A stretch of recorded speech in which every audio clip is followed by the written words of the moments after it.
entropy.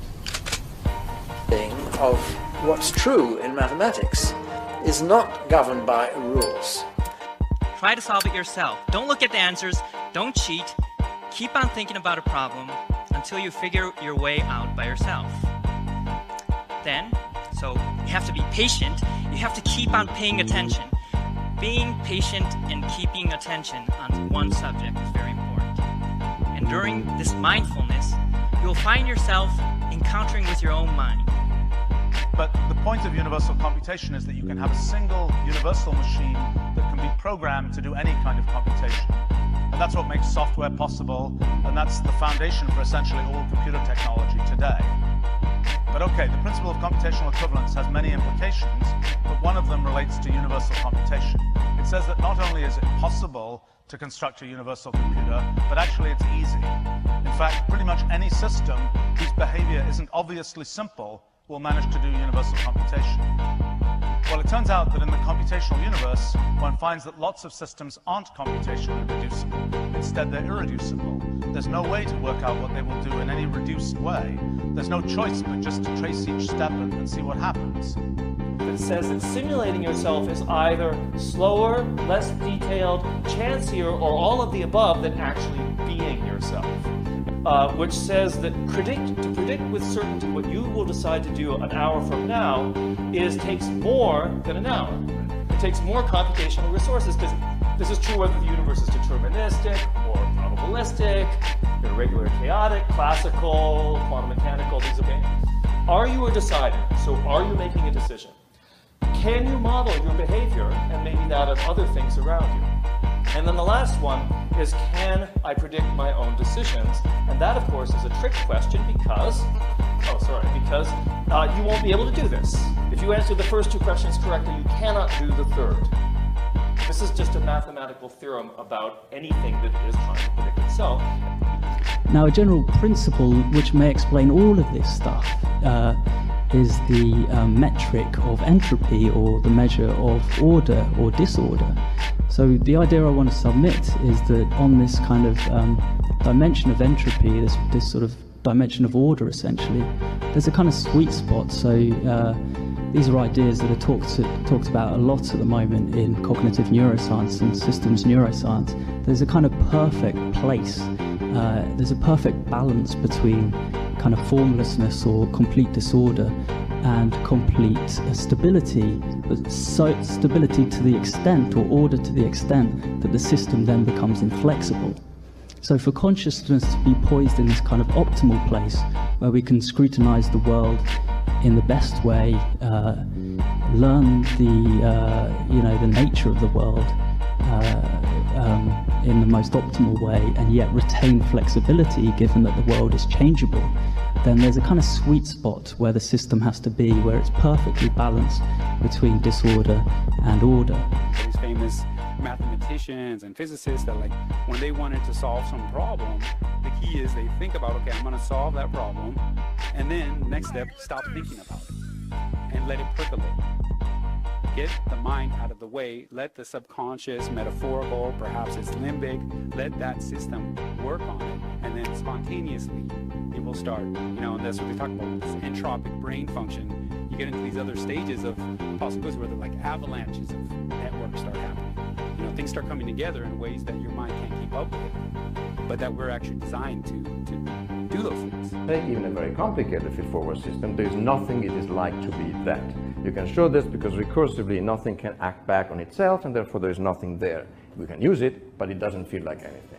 And a key consequence of that is that you can build two systems, one on the left which is recurrent, and one on the right which is the equivalent, purely feed-forward version of that recurrent system, which have exactly the same input-output function here up to a t equals 4. So they do exactly the same job. You could treat them, they behave equivalently for any question and answer you want to get from them. And yet, if you do the analysis according to IIT, the one on the left feels like something, is something, exists. The one on the right, we can use it, but it doesn't exist at all in and of itself. So there is functional equivalence without conscious equivalence. Recent research in cosmology has suggested that universes that produce more disorder, or entropy, over their lifetimes should tend to have more favorable conditions for the existence of intelligent beings such as ourselves. But what if that tentative cosmological connection between entropy and intelligence hints at a deeper relationship? What if intelligent behavior doesn't just correlate with the production of long-term entropy, but actually emerges directly from it? Intelligence should be viewed as a physical process that tries to maximize future freedom of action and avoid constraints in its own future. Well, the key message today, the tuck-in message, if you will, is that these biological systems tolerate imperfection with respect to the mechanisms generating their appearance. And that fault tolerance is a remarkable quality that surely we must try to chase. I could not believe I had pledged allegiance to research, where our job, the definition of research is to control and predict, to study phenomenon for the explicit reason to control and predict. And now my my mission to control and predict had turned up the answer that the way to live is with vulnerability and to stop controlling and predicting. Love 2.0 describes that energizing micro moment that you feel when you truly connect with someone else. You meet eyes and you share a common source of positivity. Now, whether that emerges between you and your soulmate or you and a complete stranger, it provides powerful nourishment for your growth and your health. This book started as my data drew me to rethink love from the ground up. I've been studying positive emotions for decades, yet my latest data were telling me that the positivity that you feel when you're connecting with others nourishes you more than any other source of positivity. But when you're really connecting with somebody else, your heart rhythms come into sync, your biochemistries come into sync, even your neural firings come into sync. It's as if in that micro moment, a single positive emotion is rolling across two brains and bodies at once. As science has learned more about the brain, we know that love is not just a feeling, it's not just chocolates, as you're saying, that it's actually a connection between two living brains and a connection of some considerable power over the mind and the body. And we know that across this connection that people establish, they can send information back and forth, they can regulate each other's bodily rhythms across that link, and they can even change the structure of each other's brains across that link. And that totality is what love is. Yeah. One of the actions of attractors is not only to prepare people to act in a certain way, but they also alter incoming sensory information so that people don't see reality, they see sensory data that's been filtered and compressed by their attractors into much simpler things. And if your attractors are not accurate, say, you won't be seeing the real world very clearly. So this encoding of the limbic system is malleable. It can change and adapt by constant interaction with a compatible limbic system of another. There are many different ways of changing neurochemistry. Most of them have nothing to do with medication. That's why I believe in the long run, the most effective way of balancing neurochemistry is to balance our lives. Remember, experience changes the brain. Whenever you have an experience, you devote more of your brain to processing it. And so when you get something, be it academic or sports or music or a thought, it's just that connection is now strong. Now an important point here is all experiences change the brain. Under stress, under fatigue, what happens is this front part of the brain here. This is the CEO of the brain. This is where David Lynch is in your brain. This is the director. All other parts of the brain send their information to the front, it gets integrated, it's sent back out. Under high stress, these connections are not used.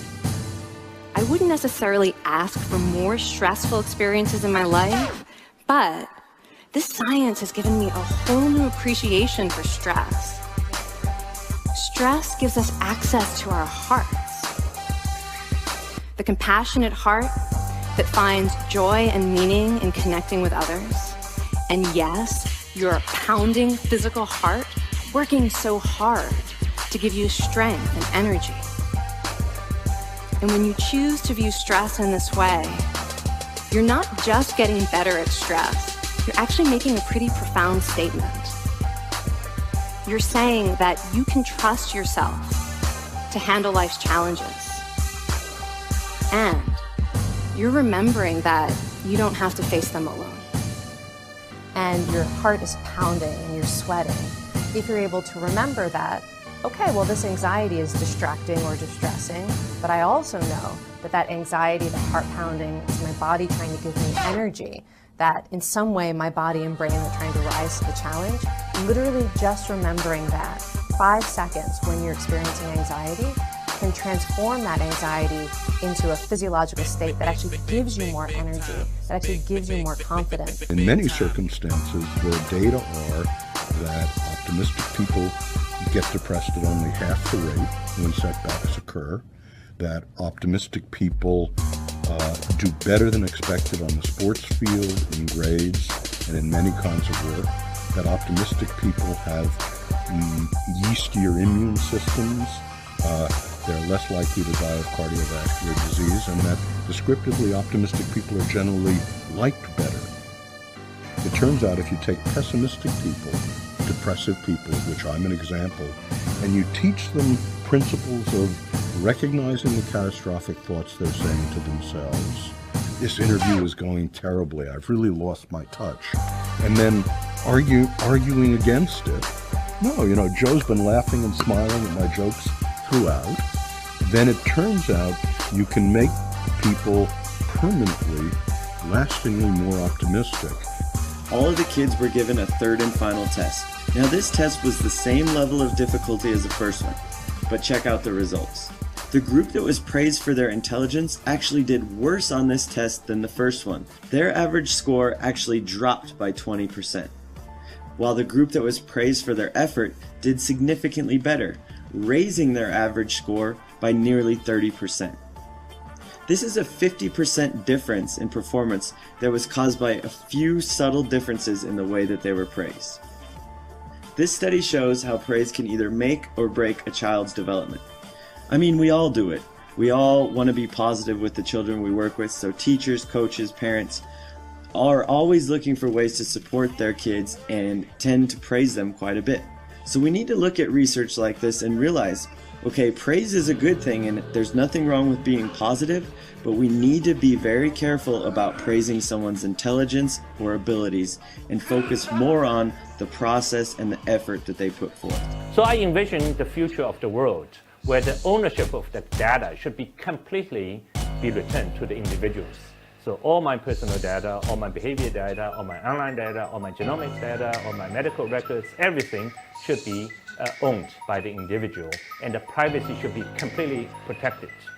And this is also possible through the zero knowledge proof. So there's really a world where mathematics will enter economics in a very central way in making a data marketplace possible, so that all of us will own our individual data, and then Google Cloud and all these entities then can compute in a centralized, they can compute useful statistical information without without having us to reveal these privacy data. So I really think about this world where both AI and blockchain combined can do great social good in this new era of crypto-economic science based on in math we trust. Because when you really think about what's the problem with our society today, it's because there's discrimination against minority, and that is the fundamental of our society. But when you really think about AI learning, let's say if my AI algorithm is already working accurately 90% of the time, but I want some extra data so that I can go from 90% to 99%. The data I need is not yet another kind of data which looks very similar to all the previous data I have seen. I want data which is called to have high mutual entropy, namely the data that's most distinct. And that by definition is owned by the minority. But then in such a data marketplace, I will bid the highest for those data which are most in the minority. So then the economic incentive structure will be aligned. Our society will be valued the minority the most. And that's exactly what we need to do social good. So finally, there's a vision that the ugly duckling can somehow become a beautiful swan. Because the ugly duckling is not ugly, it's different. But now, difference will be valued the most. Minorities in this fair data marketplace will not be discriminated against.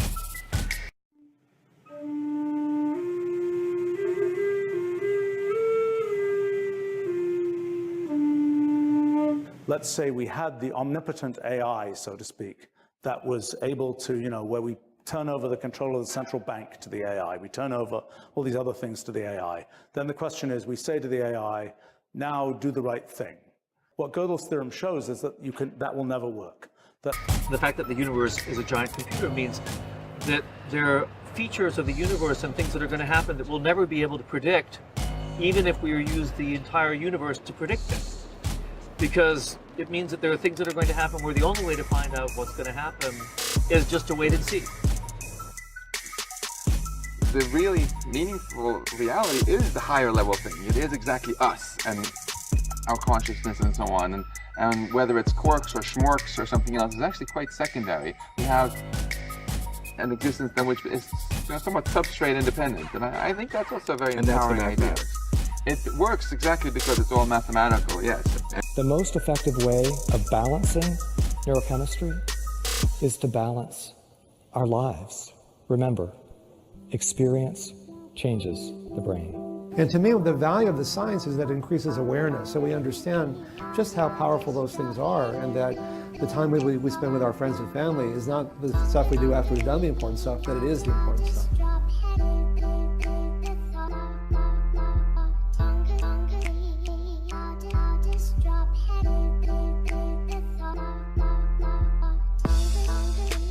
This is straight out of math. Complex systems which don't allow optimal self-organization move towards chaos or rigidity. But what was really interesting was that the high-achieving groups were not those where they had one or two people with spectacularly high IQ. Nor were the most successful groups the ones that had the highest aggregate IQ. He was called the super wolf. He distinguished himself from other wolves because his behavior and his personality were extraordinary. But math, in this day and age, is like a giant set of power tools that we're leaving on the floor, not plugged in health, while we use hand saws. If we have a lot of shared genotypes, and a lot of shared outcomes, and a lot of shared lifestyle choices, and a lot of shared environmental information, we can start to tease out the correlations between subtle variations in people, the choices they make, and the health that they create as a result of those choices. And there's open source infrastructure to do all of this. All data that's being gathered en masse, right? Well, what's interesting about the real world data from this proliferation of sensors, right? The traffic lights are all monitoring you and able to do facial recognition and stuff like this. What's interesting about this kind of our future 1984 scenario is that all those real world sensors are having all your data aggregated and sold and traded without you ever knowing it's being obtained. Now, because your corporeal self has rights. But if I can simulate you, if I can have enough information about you that I can build a simulation of you, I can put that simulation in a lab. And I can prod it, and I can psychoanalyze it, and I can study it all I want using whatever techniques I want. Because your simulation has no rights under the law today. So that's one of the things that we need to change. This is not just a technical issue, this is also a matter of legislation. These are just some of the reasons to work on Mindset, data set, human